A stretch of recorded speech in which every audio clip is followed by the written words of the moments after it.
Hello, everyone. Once again, we are back on this podcast with Dr. Nawaz Rasool. Hello. Hello इस्लाम। वालेकुम अस्सलाम। खैरियत से हैं आप? हाँ बढ़िया।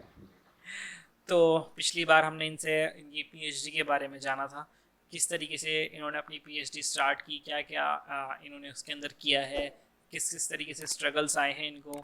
तो आज भी हम उसी चीज़ को कंटिन्यू रखेंगे और इनसे उसी चीज़ में अपना डिटेल से बात करेंगे। नवाज भाई, जो आपका पीएचडी है उसमें आपका जो सेक्टर रहता है उसमें किस तरीके से वर्क होता है? देखिए जनरली फराज साहब जो हमारा सेक्टर है उसको डेवलपमेंट सेक्टर कहते हैं और कुछ लोग उसको सोशल सेक्टर भी कहते हैं। तो सोशल सेक्टर या डेवलपमेंट सेक्टर की अगर हम बात करें तो कुछ लोग मास्टर्स के बाद ही इसमें उतर जाते हैं। जो लोग मास्टर्स के बाद फ़ौरन they start doing the job. और दूसरे जो लोग होते हैं, कुछ लोग दे गो फॉर द पीएचडीज। जिनको एकेडमिक्स में जाना होता है generally they go for the PhD. लेकिन डेवलपमेंट सेक्टर में वो लोग भी बहुत ज़्यादा पीएचडी करते हैं जो कि एक वर्किंग प्रोफेशनल्स हैं। They also do the PhD, भले ही वो डिस्टेंस से करें या फिर वो रेगुलर से करें।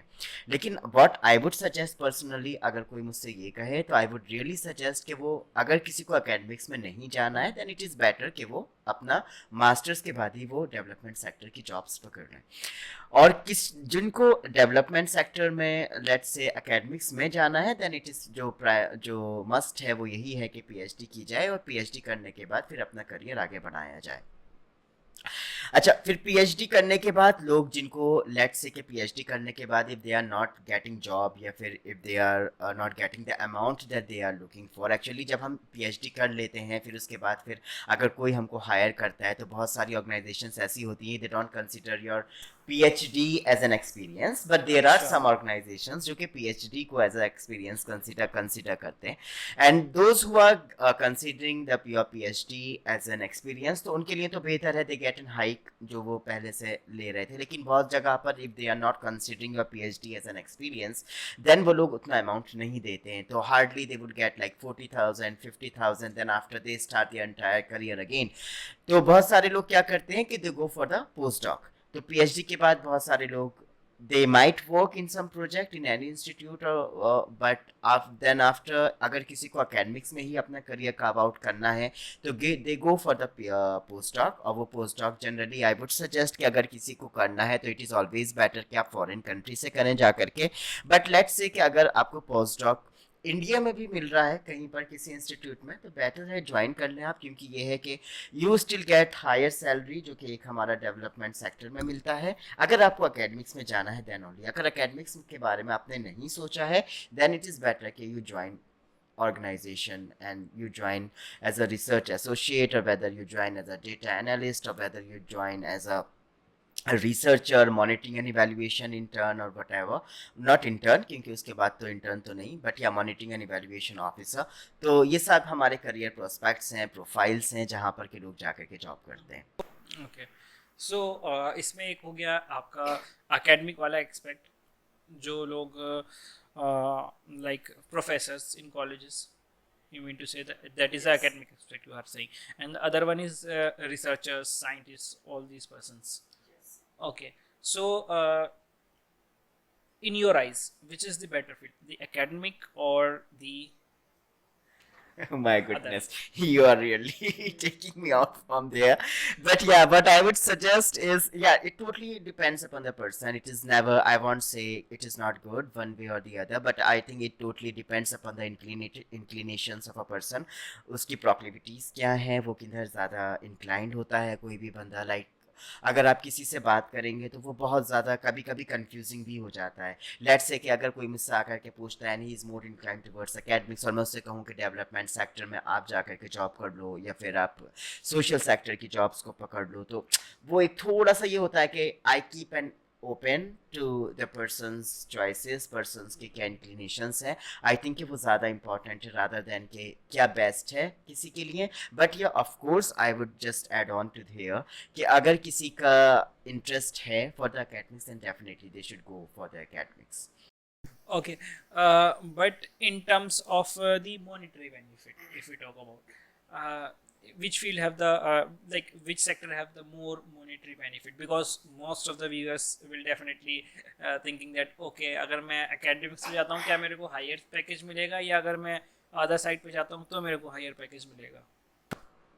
Actually, Faraz Saab, again, it is a very, I would say, a question that it totally depends upon person to person. Monetary benefits, किसी को ऐसा भी लगता है कि अगर किसी की ज़िंदगी में सुकून ज़्यादा है, नो डाउट कि एकेडमिक्स की ज़िंदगी में सुकून ज़्यादा होता है, whether you are really not that much answerable एक डेली बेसिस पर जो एक टारगेट सेट करते हैं डेवलपमेंट सेक्टर में, किसी को वो बहुत ज़्यादा हैक्टिक लगता है और किसी को ऐसा लगता है कि यार एकेडमिक्स की लाइफ में मुझे बहुत भले ही थोड़ा सा कम मिल रहा हो salary. Packages is also good in the academics, ऐसा नहीं है कि एकेडमिक्स में पैकेजेस अच्छे नहीं है, पैकेजेस अच्छे हैं. प्लस प्रोफेसर्स के साथ ये भी रहता है कि इन कमिंग फ्यूचर या फिर फ्यूचर में वो लोग भी प्रोजेक्ट्स लेते हैं, they also right a projects in collaborations with different organisations and all. तो ये सारी अपॉर्चुनिटीज़ हमारे पास एकेडमिक्स में भी रहती हैं. बट आई वुड से कि अगर कोई सुकून पसंद आदमी है और थोड़ा सा अच्छा सा एक फ्लो जो एक चलता है, एक स्मूथ फ्लो वाली जो लाइफ चाहिए होती है, नो डाउट कि वो एकेडमिक्स की ही लाइफ है. But again I would say it totally depends upon person to person. बहुत सारे लोग ऐसे होते हैं कि उनको चैलेंजेस एंड रिस्क लाइफ में पसंद होते हैं एंड दे थिंक कि वो ज़्यादा प्रोडक्टिव होते हैं when they have those kind of challenges on a daily basis, जहाँ पर कि वो टारगेट फुलफिल कर रहे हों, तो बहुत सारे की प्रोडक्टिविटी उस वे में इंक्रीज होती है. बहुत सारे कहते हैं कि अगर मैं थोड़ा सा भी एक कंफर्ट जोन में चला जाता हूँ तो मैं लिथार्जिक हो जाता हूँ या लेजी हो जाता हूँ and I don't produce the way that I should have been. तो ये सब आई थिंक ये बहुत पर्सन टू पर्सन रिकॉग्नाइज करने की बात है कि वेदर दे अब वो कहाँ पर ज़्यादा प्रोडक्टिव रहते हैं. तो it totally depends from person to person, I would say that. Okay. So अगर कोई डेवलपमेंट सेक्टर में जाता है फॉर एग्जांपल, तो उसमें उसकी क्या किस तरीके से ग्रोथ होती है, क्या चांसेस हैं ग्रोथ के, कहाँ तक उसकी ग्रोथ हो सकती है, आप इस बारे में थोड़ा सा बताइए. अगर कोई डेवलपमेंट सेक्टर में जाता है तो द मोमेंट अगर कोई मास्टर्स के बाद जस्ट एंट्री कर रहा है, तो मास्टर्स के बाद what I have scene like जो मैंने अपनी जनरेशन में या अपने नॉट जनरेशन वुड बी वो थोड़ा सा वैसा टर्म हो जाएगा, बट या जो अभी का जो चल रहा है वो ये चलता है कि मास्टर्स के बाद इतना रहता है कि you will be earning 35K around, जो कि आप एज अ रिसर्चर की पोजीशन पर भी अगर आप फिट इन होते हैं या फिर मॉनिटरिंग एंड इवैल्यूएशन के रोल पर अगर आप जाते हैं या रिसर्च एसोसिएट के रोल पर आप जाते हैं या सिंपल रिसर्चर के रोल पर, तो सिंपली लाइक 35 to 40K तक लोग पर मंथ बेसिस पर इतना तो देते हैं. और I think it is sufficient, क्योंकि अगर आप बात करें JRF की, जो JRF जूनियर रिसर्च फेलोशिप हमें मिलती है, तो that is also around 35K. तो वो कहीं ना कहीं कंपैटिबल होता है. But again what I would से इट्स अगर कोई बंदा, अगर कोई हमारा स्टूडेंट ज्वाइन करता है right after masters and he has an experience of a first year, 1 year के बाद फिर वो अगर स्विच करता है किसी ऑर्गेनाइजेशन में, तो यू नेवर नो कि वो कितना हाइक लेता है उसको. तो of it course. Just depends. कुछ ऑर्गेनाइजेशंस टोटल 10% पर देता है, कुछ 15%, 20% हाइक देती हैं. बट अगर कोई एकेडमिक्स में है तो वो 2 साल तक तो उसको सेम स्कॉलरशिप मिलती है. When he comes to the SRF then he get some hike, जो कि अभी 42 समथिंग मिलता है अभी. तो दिस इज द सिनेरियो कि SRF में आपको इतना मिलेगा, एकेडमिक्स में मॉनेटरी टर्म्स की मैं बात कर रहा हूँ मैं. और अगर कोई स्टूडेंट 1 साल के बाद कोई ऑर्गेनाइजेशन स्विच करता है तो ही गेट्स दैट मच पे कि 35 के बाद मे बी उसका जो नेक्स्ट पैकेज है नेक्स्ट ईयर का, maybe it can be 50K और it can be 55K. And I have seen students right after masters who have got some fellowship and all, जो कि already 55K पर ही हैं. 55K they got right after their masters. So I think it just totally depends on the luck also, and at the same time कि आपने क्या decisions लिए हैं life में, वो बड़े important हो जाते हैं. लेकिन you need to be crystal clear with yourself कि what actually you want to do. सबसे important ये हाँ चीज़ है. ऑफ कोर्स कि आपका गोल क्लियर होना चाहिए कि आपको कहाँ जाना है एक्चुअली. एग्जैक्टली क्योंकि अभी इंडियन पॉपुलेशन ऐसी है कि उसको क्लियर ही नहीं है. They are very confusing. उनको अपने करियर पाथ या करियर ट्रेजेक्टरीज ही क्लियर नहीं है. तो वो बहुत ज़्यादा एक डिलेमा में स्टूडेंट्स आ जाते हैं, रह जाते हैं. और बहुत दफ़ा मैंने ऐसे भी देखा है कि बहुत कैलिबर के student because they were not clear in their goals वो पीछे रह जाते हैं. नवाज भाई, अभी आपने रिसर्च एसोसिएट के बारे में बात की, तो आप इस पर थोड़ा डीपली बताइए हमको. मैंने सिर्फ जो आपको बताया वो रिसर्च एसोसिएट का ही बताया या फिर रिसर्चर का बताया या फिर आपको मॉनिटरिंग एंड इवैल्यूएशन के रूल्स के बारे में मैंने बताया, जो जनरली जो मास्टर्स के बाद स्टूडेंट्स चले जाते हैं इन रूल्स में। रिसर्चर के रोल के बारे में अगर बात की जाए तो रिसर्चर इज बेसिकली एक हमारे पास क्वेश्चन होता है, what is the research question, हम किस चीज़ के बारे में रिसर्च कर रहे हैं, दैट इज फर्स्ट थिंग। तो रिसर्चर के रोल में जनरली जो ऑर्गेनाइजेशंस में, let's say that if I am an individual and I want to move to the development sector, जहाँ पर कि मुझे जॉब मिल गई है, एज अ रिसर्चर की जॉब मिली है मुझे। Now what do my organisation expect from me, वो ऑर्गेनाइजेशन मुझसे ये एक्सपेक्ट करती है कि मैं एक तो जो रिसर्च के जितने भी एक्टिविटीज़ हैं, अब रिसर्च की क्या एक्टिविटीज़ है, आपका सेकंड सवाल ये होगा कि रिसर्च की एक्टिविटीज़ मतलब क्या। रिसर्च की एक्टिविटीज़ में सबसे पहले वो हमारा जो डेवलपमेंट सेक्टर में काम होता है वो they start from making us writing the proposal, जहाँ पर हम प्रपोजल्स लिखते हैं फॉर डिफरेंट ऑर्गेनाइजेशंस या फंडिंग एजेंसीज के लिए, ताकि हम फंड्स लेकर के आए वहाँ से।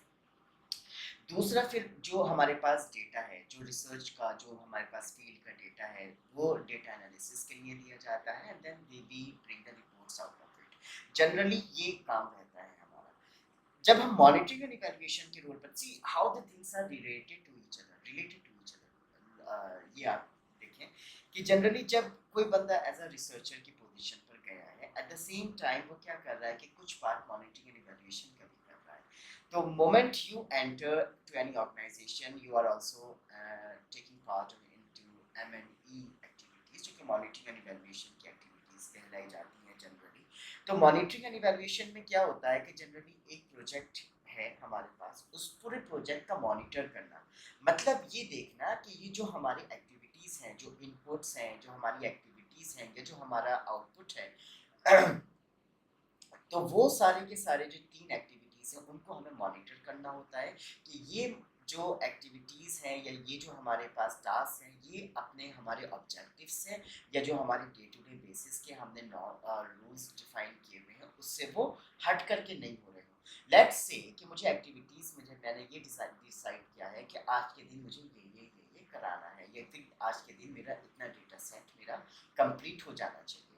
तो ये सारी की सारी चीज़ें मॉनिटरिंग के अंडर आती हैं कि हमारा जो क्वेश्चन है डिज़ाइन हो रहा है, whether they are giving out the same, जो हमने गोल डिसाइड किया था वो गोल के अकॉर्डिंग हम डिज़ाइन कर भी रहे हैं या नहीं कर पा रहे हैं। तो ये सारी चीज़ें हमारा मॉनिटर हमें करना होता है। जब हमारी फोर्स फील्ड पर गई हुई है, फील्ड पर डेटा कलेक्ट हो रहा है, तो वो डेटा कलेक्शन हमारा सही से हो रहा है या नहीं हो रहा है, डुप्लीकेशन तो नहीं हो रहा है, मिसिंग वैल्यूज़ तो नहीं आ रही हैं। तो ये सारी की सारी एक्टिविटीज़ हमें मॉनिटर करनी होती है, उनको कोई प्रॉब्लम तो नहीं आ रही है, फील्ड पर कोई प्रॉब्लम तो नहीं है, कंसेंट लिया है नहीं लिया है रेस्पॉन्डेंट से। तो ये बहुत सारे हमारे एक्टिविटीज़ हैं जो कि हमें केयर करना होता है, that is called monitoring. Evaluation का टास्क आता है when we are working on the outcome and the impact part. अब जब एक प्रोजेक्ट आ गया, उसका डेटा आ गया, मॉनिटर करना है हमें डेटा को, वो हमने कर लिया। अब मॉनिटर के बाद हमें ये देखना है, इवैल्यूएट करना है हमें कि जो हमारा प्रोजेक्ट हुआ, जो हमने प्रोजेक्ट इम्प्लीमेंट किया या एग्जीक्यूट किया फील्ड में, तो वो प्रोजेक्ट कितना हमारा सक्सेसफुल रहा। अब लेट्स से कि हमारे पास एक प्रोजेक्ट हमने लिया था, हमने बेसलाइन स्टडी में हमने बेसलाइन के सारे इंडिकेटर्स के हमने एक डेटा कलेक्ट कर लिया था। अब जब हमने इंटरवेंशन किया, इंटरवेंशन करने के बाद हमने फिर क्या किया, इंटरवेंशन करने के बाद हमने कुछ एक्टिविटीज़ प्लान की और इंटरवेंशन के बाद फिर हमने फिर से डेटा कलेक्ट किया, let's say that was called as the end line survey या एंड लाइन डेटा। अब हमें ये देखना है कि ये जो इंटरवेंशन हमने किया है, अब ये इंटरवेंशन की वजह से हमारे बेस लाइन का जो डेटा कलेक्ट हुआ था उस पर हमारा क्या इफेक्ट पड़ा। तो अब उसके बाद फिर हमें that is called evaluation as such. तो इवैल्यूएशन में फिर हमारे पास डिफरेंट मेथोडोलॉजीज हैं, स्टैटिस्टिकल हमारे पास टेक्निक्स हैं जिसके बेसिस पर हम इवैल्यूएट करते हैं कि व्हाट इज द इम्पैक्ट या what is the difference that we have created okay. By the intervention of a project. ये हॉलिस्टिकली एक समराइजेशन है of the project when it is implemented into the field. उसके बाद फिर ये होता है कि उसके बेसिस पर कि क्या हमारे पास फाइंडिंग्स हैं, उन फाइंडिंग्स की फिर हम रिपोर्ट तैयार करते हैं, that report is being shared to the key stakeholders, let's say जिससे भी हमारी फंडिंग एजेंसीज थी या जो भी हमारे की स्टेक होल्डर्स थे, उनके साथ फिर हम अपने इस शेयर करते हैं एंड देन अकॉर्डिंगली अगर उनको लगता है कि वेदर क्या वो पॉलिसीज इम्प्लीमेंट कर सकते हैं या कहाँ पर पॉलिसीज बनाई जा सकती हैं, वो फिर उसके अकॉर्डिंग पॉलिसीज बनाई जाती हैं। गॉड। तो आई थिंक ये जेस्ट था पूरा प्रोजेक्ट का स्ट्रक्चर का। और मैं ये कहूँगा कि अभी ये एक सिंपल मैंने आपको जेस्ट दिया है, बट ये अपने आप में एक क्या है, समुंदर है। और धीरे धीरे धीरे धीरे ब्रेक डाउन करने के बाद I will get to know कि अच्छा इंडिकेटर्स हैं, तो इंडिकेटर्स के हमारी क्या कैरेक्टरिस्टिक्स होनी चाहिए या क्या क्वालिटीज़ होनी चाहिए, या फिर लेट्स से कि हमारा एक फील्ड वर्क है, तो फील्ड वर्क पे हमें किस तरह से ट्रेनिंग देनी है। फिर पहले पायलट सर्वे किया जाता है, पायलट सर्वे के बाद फिर क्या होता है कि उसमें फिर चेंजेस आते हैं। लेट्स से कुछ ऐसी चीज़ें होती हैं जो कि इंडियन कंटेक्स्ट में फिट नहीं हो रही हैं, तो वो सारे के सारे चेंजेस हम कहाँ पर कर सकते हैं। मे बी क्वेश्चन है फील्ड में, मे बी सैंपल हम गलत उठा रहे हैं, तो दीज आर सर्टेनली अपना आप में एक समुंदर है। And believe me, each topic I can speak a lot on each topic. So I think ऐसा है कि अभी इसको जस्ट रखते हैं, but I think over the next coming sessions में धीरे धीरे धीरे धीरे Sure, आपको sure, इसको डिटेल definitely, करूँगा। definitely. It Yes, was yes. really nice to know about all these things from you.